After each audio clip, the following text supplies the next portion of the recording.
Então vamos lá, meus irmãos. O capítulo 9, que o N. Gruden trata sobre a existência de Deus, e a pergunta que ele vai responder aqui ao longo desse capítulo é como sabemos que Deus existe. E ele vai dividir basicamente esse capítulo em duas partes. A primeira, ele vai abordar que todas as pessoas têm uma intuição íntima de Deus.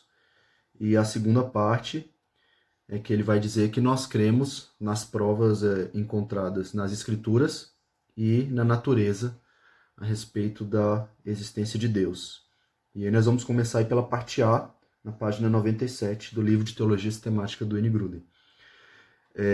A parte A diz assim, a íntima intuição humana de Deus. Aí o N. Gruden vai começar afirmando: todas as pessoas de qualquer lugar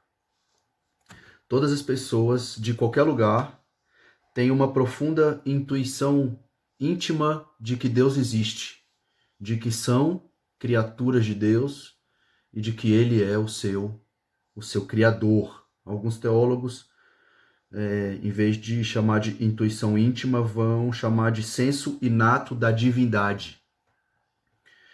E o versículo que o Gruden utiliza da palavra do Senhor para mostrar essa ideia da íntima intuição humana de Deus é Romanos 1, do 18 ao 21. Eu vou ler aqui, eu coloquei um trecho aí na transparência, mas eu vou ler aqui do 18 ao 21. Romanos 1, 18 a 21. A palavra do Senhor diz assim, meus irmãos: a ira de Deus se revela do céu contra toda impiedade e injustiça dos seres humanos, que por meio da sua injustiça suprimem a verdade.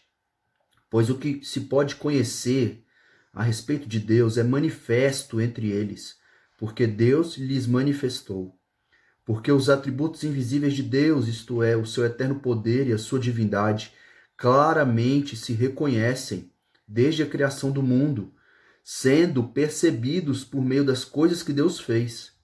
Por isso, os seres humanos são indesculpáveis, porque, tendo conhecimento de Deus, não o glorificaram como Deus, nem lhe deram graças. Pelo contrário, se tornaram nulos em seus próprios raciocínios, e o coração insensato deles se obscureceu.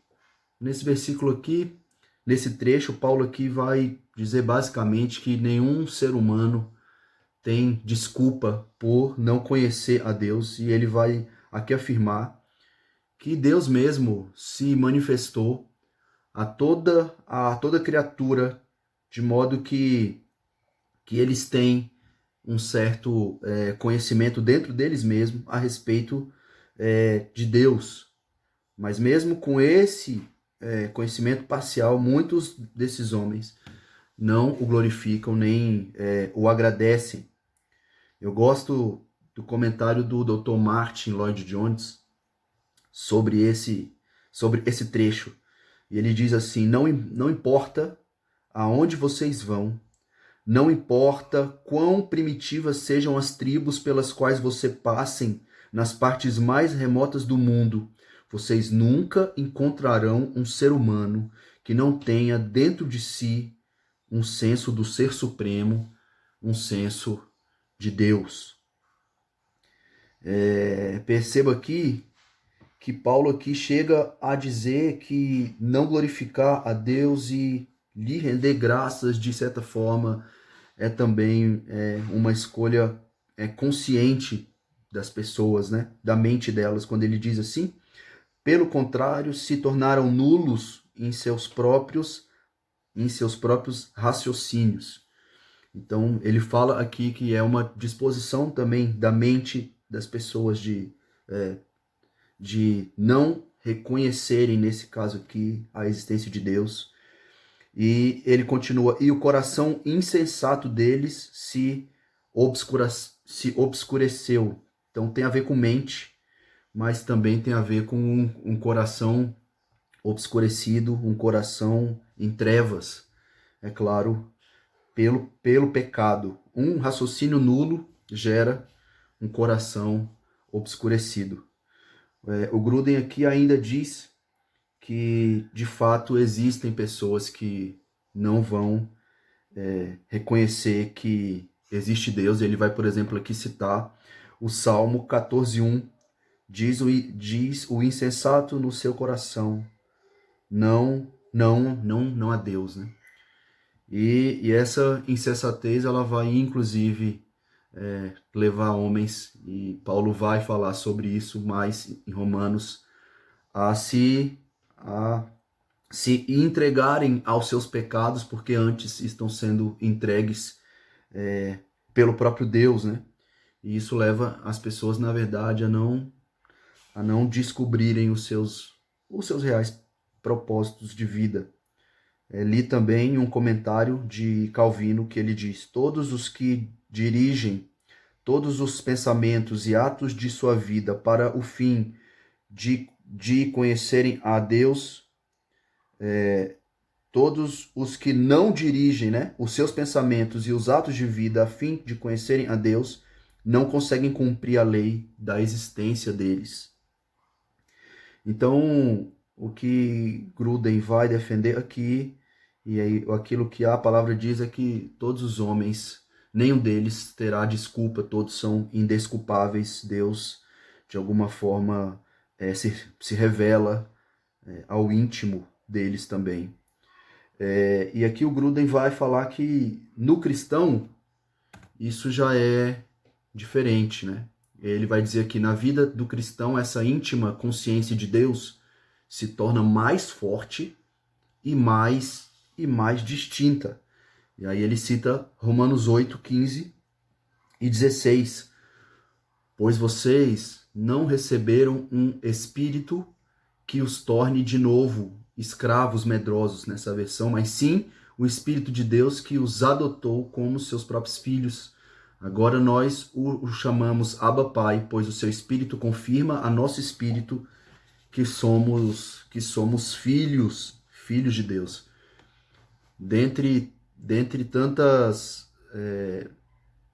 coisas que o Espírito Santo faz por nós, dentre o multiforme ministério do Espírito Santo nas nossas vidas, está o de confirmar ou testemunhar para o nosso próprio espírito que nós fomos adotados de Deus e que nós não precisamos viver como escravos medrosos com relação aos seus senhores, mas nós podemos desfrutar de intimidade com Deus, intimidade que esse termo Abba Pai, mostra.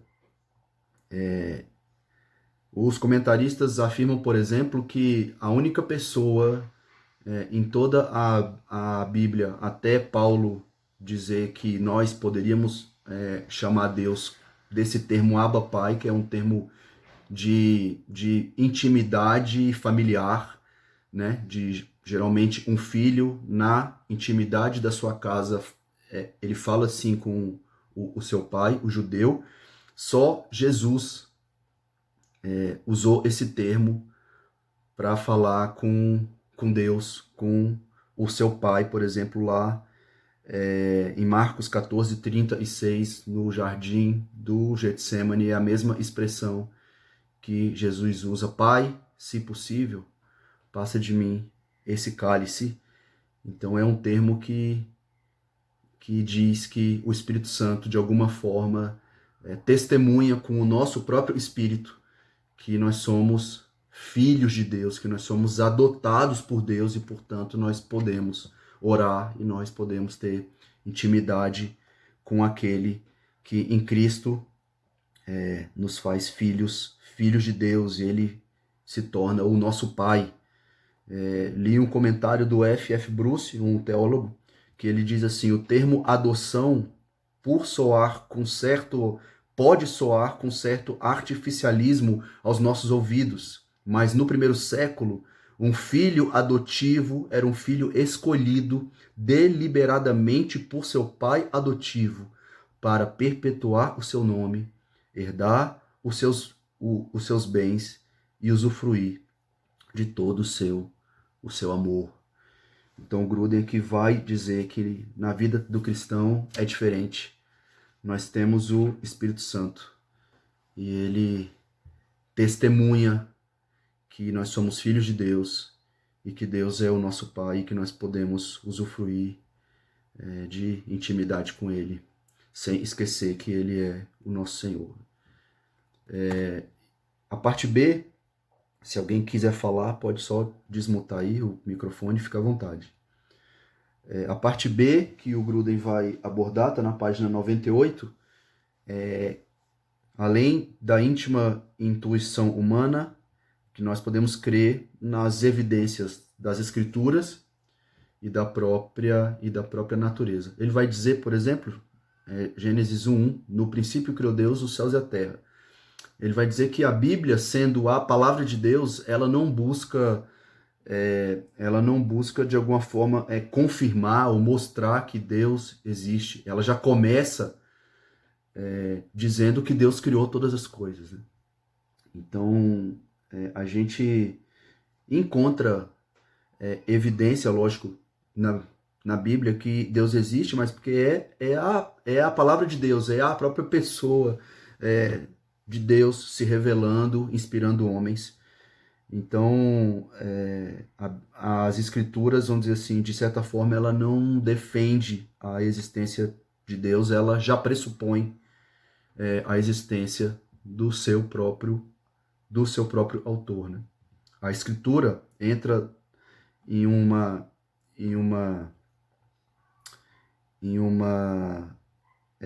categoria, né, daquilo que os teólogos chamam de revelação especial, a maneira com que Deus se revela especialmente ao seu povo, né? Alguns teólogos dizem que isso pode ocorrer, essa revelação especial, que é Deus se revelando para salvar, ela também pode acontecer por sonhos, por visões, mas ela é principalmente e a maneira mais segura através das Escrituras, da palavra de Deus. O N. Gruden, ele vai dizer, tá aí, se nos convencemos que a Bíblia é verdadeira, então sabemos com base nela não só que Deus existe, mas também muita coisa sobre a sua natureza e sobre os seus atos, né? Então, nas Escrituras nós podemos observar muito do caráter de Deus, aquilo que e nós vamos ver Deus como o Criador, o Salvador, o sustentador e o consumador de todas as coisas, né? Li também um comentário de um dos pais da igreja chamado Tertuliano, no segundo século, que ele diz assim: para que obtivéssemos conhecimento mais amplo e de maior autoridade, tanto a seu respeito como sobre seus planos e vontade, Deus acrescentou uma revelação escrita. Essa revelação se dirige a todos aqueles cujo coração está decidido a buscar a Deus, para que, buscando, o encontrem, e o encontrando, creiam, e crendo, o obedeçam. Então, as Escrituras é uma evidência da existência de Deus, porque Deus é o autor. Ele inspirou os homens a se revelarem, a escreverem e de maneira objetiva e final a mensagem dele aos homens. Mas aqui o Gruden diz que além das Escrituras tem a criação. A criação é uma forma que Deus se revela e de certa forma prova a existência dele. Ele cita aí Romanos 1:20. Eu vou ler aqui o versículo todo, mas coloquei uma parte aí. Porque os atributos invisíveis de Deus, isto é, o seu eterno poder e a sua divindade, claramente se reconhecem desde a criação do mundo, sendo percebidos por meio das coisas que Deus fez. Por isso, os seres humanos são indesculpáveis. O N. Gruden vai dizer que o Paulo sugere, em certo sentido, que toda coisa criada evidencia o caráter de Deus. No entanto, é o próprio homem criado à imagem de Deus, que mais fartamente dá testemunho da existência de Deus. Aqui nós vamos entrar em uma parte que a teologia chama de atributos comunicáveis. Nós vamos ver isso de maneira mais profunda daqui a alguns domingos, que é o capítulo 12, atributos comunicáveis. Então, são os atributos que Deus tem, mas que, de alguma forma, ele comunica, não totalmente, mas ele comunica parcialmente esses atributos ao homem. Por exemplo, o amor. O homem é capaz de amar. Não são só os pais evangélicos e cristãos que amam os seus filhos. Um bom pai, normalmente, ele ama o seu filho. E esse amor é um atributo que Deus mesmo comunica a toda criatura, porque Deus é amor, como diz lá João. Então esses são os atributos comunicáveis que, de certa forma, o homem tem, porque ele foi criado à imagem e semelhança de Deus. Como diz aí Gênesis 1, 27, Deus criou os seres humanos à sua própria imagem, a imagem e semelhança. Uma outra prova que também está no ser humano é a consciência moral do certo e do errado. E o Gruden aqui cita Romanos 2, 14 e 16. Eu vou ler aqui rapidamente. Até mesmo os gentios que não têm a lei escrita, quando obedecem a ela instintivamente, mostram que conhecem a lei de Deus, mesmo não a tendo. Demonstram que a lei está gravada em seu coração, pois a sua consciência e os seus pensamentos os acusam ou lhes dizem que estão agindo corretamente. Isso se confirmará no dia em que Deus julgar os segredos de cada um, por meio de Cristo Jesus, de acordo com as boas novas que anuncio. Paulo aqui está dizendo, basicamente, que as pessoas, quando de alguma forma elas fazem o que é certo, elas demonstram que tem alguma coisa da lei gravada no coração delas, o senso de certo e errado. Eu não vou fazer isso, porque isso aqui é errado.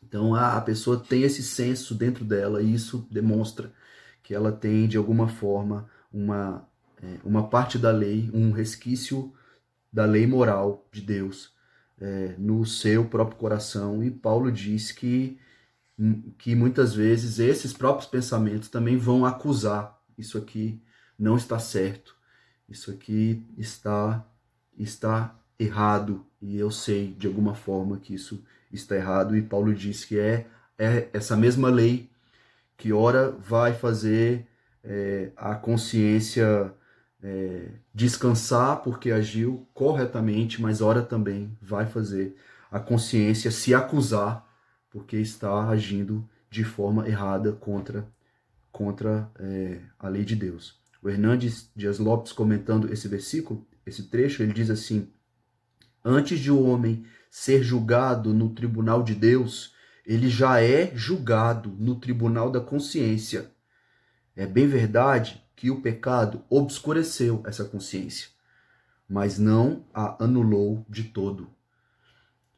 Então, Deus, ele se revela e ele pode ser conhecido, o homem mesmo, sendo de fato criado à imagem e semelhança de Deus, tendo os atributos que Deus comunicou a ele, mas também a própria consciência moral do certo e do errado. E aí o N. Gruden diz que a outra forma que nós podemos crer também com relação à existência de Deus é a própria natureza. E aí ele usa aí o famoso trecho aí dos Salmos 19, 1 a 4. Eu coloquei uma parte aí, mas eu faço questão aqui de ler todo. A palavra do Senhor diz assim: os céus proclamam a glória de Deus, o firmamento demonstra a habilidade de suas mãos. Dia após dia, eles continuam a falar. Noite após noite, eles o tornam conhecido. Não há som nem palavras, nunca se ouve o que eles dizem. Sua mensagem, porém, chegou a toda a terra, e suas palavras aos confins do mundo. Deus preparou no céu uma morada para o sol. Então aqui é como o salmista aqui estivesse dizendo que dia após dia, noite após noite, os céus e o firmamento demonstram aí o poder, a sabedoria e a criatividade de Deus. É como se, mesmo que sem palavras, tudo aquilo que foi criado expressasse o seu próprio Criador. John Stott diz: a criação é uma manifestação visível do Deus invisível. Deus se revela através da natureza também, das coisas que foram criadas. E também ele diz sobre a providência, né? Deus governando a história, Deus ele criando e ele cuidando de todas as suas criaturas, e ele sendo o Senhor da história, né? E isso, nesses dias, acalma bastante o nosso coração. Saber que Deus está no controle e saber que Ele é o Senhor da história, que Ele está sentado no trono e que Ele governa todas as coisas, né? Então aí o Gruden cita Atos 14, 15 e 17. Senhores, o discurso Lucas aqui, relatando o discurso do apóstolo Paulo. Senhores, por que fazeis isto? Nós também somos homens como vocês, sujeitos aos mesmos sentimentos, e vos anunciamos o evangelho para que dessas coisas vãs vos convertais ao Deus vivo, que fez o céu, a terra, o mar e tudo que há neles, o qual nas gerações passadas permitiu que todos os povos andassem nos seus próprios caminhos. Contudo, não se deixou ficar sem testemunho de si mesmo, fazendo o bem, dando-vos do céu chuvas e estações frutíferas, enchendo o vosso coração de fartura e de alegria. Deus nunca deixou o homem sem evidências da sua própria existência. E aqui o apóstolo Paulo diz que Deus, de certa forma, permite que os homens, que os povos andem nos seus próprios caminhos e colham, inclusive, já hoje, o fruto dos seus próprios pecados. Mas ele sempre evidenciou a presença dele e a existência dele, inclusive aí dirigindo a história e cuidando das pessoas, né? Teófilo diz assim: Deus, ainda que invisível aos olhos carnais, é o capitão do universo. Deus, ele se revela ao homem, e o Gruden vai dizer isso aqui através da sua palavra, através das suas próprias criaturas, através da natureza como um todo, governando a história e cuidando de todas as criaturas. Tudo que Deus criou aponta para Ele mesmo. E os homens têm acesso a isso. O N. Gruden vai dizer: assim, para aqueles que avaliam corretamente as evidências, tudo que há nas Escrituras e tudo que há na natureza provam claramente que Deus existe e que Ele é o Criador potente e sábio, descrito pela Bíblia. Glória a Deus. E aí nós entramos na parte C, que o N. Gruden vai trazer aqui de maneira muito rápida, porque o intuito da teologia sistemática não é tanto apologético, né? Nós temos autores e livros que vão ser mais específicos nessa área, que inclusive é mais filosófica. Eu lembro aqui de cabeça do William Lane Craig, que tem alguns livros de apologética nesse sentido. O Alistair McGrath também, um outro autor, teólogo, filósofo também. Eles vão aprofundar mais nessas provas tradicionais da existência de Deus. E aí nós entramos aí na parte C, onde o Gruden vai dizer que sempre existiram tentativas de se provar de maneira um pouco mais racional, mais lógica, não que acreditar na Bíblia e nas evidências da natureza não são, mas o homem sempre tentou, de certa forma, argumentar e tentar provar, tentar convencer as outras pessoas, né, que elas deveriam crer que de fato Deus existe. E aí o Gruden ele vai dizer que a maior parte das provas tradicionais da existência de Deus podem ser classificadas basicamente em 4 tipos, né, de argumento. O primeiro que ele coloca aqui é o argumento cosmológico do cosmos, do universo, né? Que ele vai dizer aqui que o fato de que toda coisa conhecida do universo tem uma causa, seria assim, uma causa primária, né? Então, se as estrelas existem, o universo e o ser humano, quem criou tudo isso, né? O mundo, ele precisa de uma causa primária, né? E aí esse é o argumento cosmológico, se alguém quiser completar, acrescentar, fica à vontade. Então esse é o argumento cosmológico. Toda coisa conhecida no universo tem uma causa. Então a causa primária de todas as coisas conhecidas seria o próprio Deus, porque ele criou. O segundo argumento é o argumento teleológico, né? Que na verdade é uma subcategoria desse argumento cosmológico, mas ele vai dizer que não só todas as coisas, o universo, ele foi criado, né? E existe uma causa primária, e essa causa primária é o próprio Deus, mas além disso, que esse universo criado, ele existe ordem nele, existe uma lógica, existe harmonia, as estações, as distâncias entre os planetas, o Sol, aquilo que era necessário ter para que existisse vida aqui na Terra, que tudo aquilo que Deus fez para que o homem pudesse vir a existir aqui nesse planeta. E usando esse argumento, as pessoas vão dizer, tudo isso você olha e você percebe que não só existe uma causa primária que Deus criou, mas existe uma ordem e uma harmonia, né, em todo o universo. E essa ordem e essa harmonia mostram que existe um ser inteligente, né, que pensou em cada detalhe e fez isso tudo acontecer, e não só acontecer, como se manter. E isso é um pouco do argumento teleológico.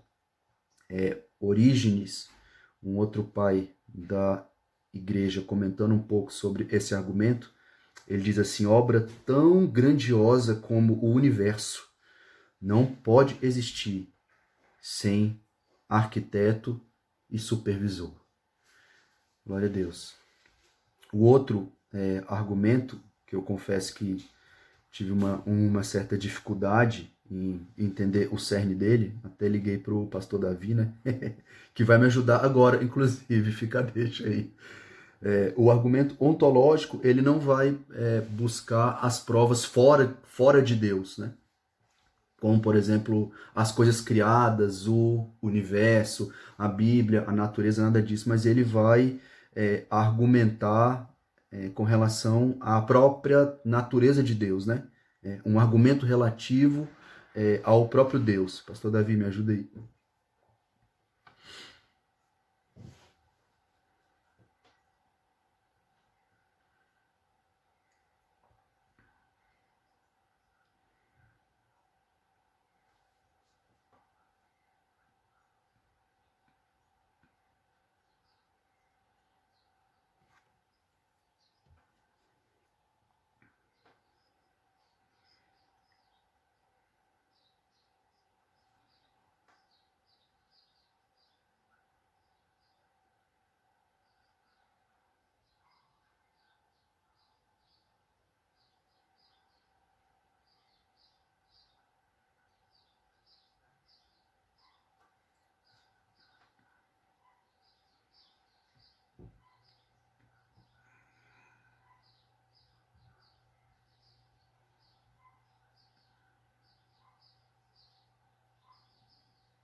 Ah, ajudou. Quem quiser se aprofundar nisso aí, tem alguns livros, não é muito a minha área, mas como eu citei aí pelo menos dois autores que caminham um pouco aí nessas argumentações. E o quarto argumento que o Gruden diz é o argumento moral, que nós já vimos em parte ele, que é essa parte do senso que todo o ser humano tem de certo e errado, que faz o ser humano também, por exemplo, criar as suas leis, né? E tem a necessidade que o ser humano tem de impor, por exemplo, a justiça. É lógico que o pecado obscurece, né? Ele faz com que esse senso moral, esse senso de justiça, ele seja, de certa forma, manchado no homem, mas existe, né? O homem, mesmo que manchado pelo pecado, o homem tem um senso moral, e o homem tem um senso de justiça. Isso está errado, isso está certo, isso não está correto, quem está falando a verdade, quem está mentindo, né? O homem busca isso, né? E aí o N. Gruden vai dizer que nós podemos e devemos... cadê? Não, não é isso não. Isso, aqui. Ele vai dizer que essas provas, elas são discutidas. Algumas pessoas dizem que elas podem ser refutadas, mas ele diz que são provas válidas, que a gente deve se aprofundar nelas e discutir sobre elas, mas sem nunca se esquecer que envolve também uma questão de fé, né? E sem fé é impossível agradar a Deus, já escreveu o autor de Hebreus, né? E que essa fé também é um dom de Deus, né? Mas os homens são indesculpáveis. Deus dá muitas provas da existência dele, e isso não significa necessariamente salvação, né? Mas é um passo. Como que a pessoa vai acreditar em salvação, em pecado, em Cristo, se ela nem acredita que Deus existe, né? E aí o N. Gruden vai para a parte D, que tem um pouco a ver com isso. Só Deus pode superar o nosso pecado e possibilitar que nos convençamos da sua existência. Ele vai dizer: finalmente precisamos lembrar que neste mundo pecador, Deus precisa possibilitar que nos convençamos, senão jamais creríamos nele. Ele vai citar, por exemplo, 2 Coríntios 4, 3 a 4, que eu vou ler. Eu coloquei uma parte aí no slide. Mas se o nosso evangelho ainda está encoberto, é para os que se perdem que está encoberto, nos quais o Deus, com D minúsculo, deste século, cegou o entendimento dos incrédulos, para que lhes não resplandeça a luz do evangelho da glória de Cristo, o qual é a imagem de Deus. As pessoas estão cegas pelo pecado, endurecendo também o seu próprio coração, o seu próprio entendimento, e não só com relação à existência de Deus, mas também com relação à necessidade de salvação, reconhecendo o pecado e depois reconhecendo a necessidade de salvação. Os homens estão cegos, e Paulo aqui diz que de certa forma existe um ministério de Satanás que influencia nessa questão também. E o fato de que o mundo como um todo não consegue conhecer a Deus com a sua própria sabedoria. Está lá em 1 Coríntios 1, 21. Visto como na sabedoria de Deus o mundo não o conheceu por sua própria sabedoria, aprove a Deus salvar os que creem pela loucura da pregação. O homem pode chegar à conclusão que Deus existe, né? Vendo todas essas provas e essas formas que Deus se revela de maneira geral, mas isso não significa que, mesmo que um homem saiba que Deus existe, que existe uma divindade, não significa que ele vai se aproximar de Deus, que ele vai reconhecer o seu pecado e que ele vai ser salvo, né? Eu termino a aula com uma frase de Martim Lutero, o reformador, que diz assim: a observação e o raciocínio humano sobre Deus podem, no máximo, saber que ele existe, mas há uma vasta diferença entre saber que há um Deus e saber quem ou o que Deus é. A natureza detém o primeiro tipo de conhecimento. Ele não está inscrito no coração de todos. O segundo tipo é ensinado somente pelo Espírito Santo. Amém, queridos? Era isso que eu queria compartilhar com vocês, que nós possamos agradecer por tudo aquilo que nós sabemos, tudo aquilo que o próprio Deus decidiu de fato revelar a nós. Com certeza, quando a gente olha para a criação, para a natureza, a gente enxerga Deus nelas, e isso é obra do próprio Deus no nosso coração e do Espírito Santo que nos convenceu de tudo isso, né? Nós somos agraciados, mas também orarmos pelas pessoas, né? E sermos instrumentos de Deus também, para que as pessoas acreditem que Deus existe e que sejam salvas, né? E que nós possamos ser usados nesse sentido também. Deus abençoe. Pastor Davi, a palavra está com o senhor.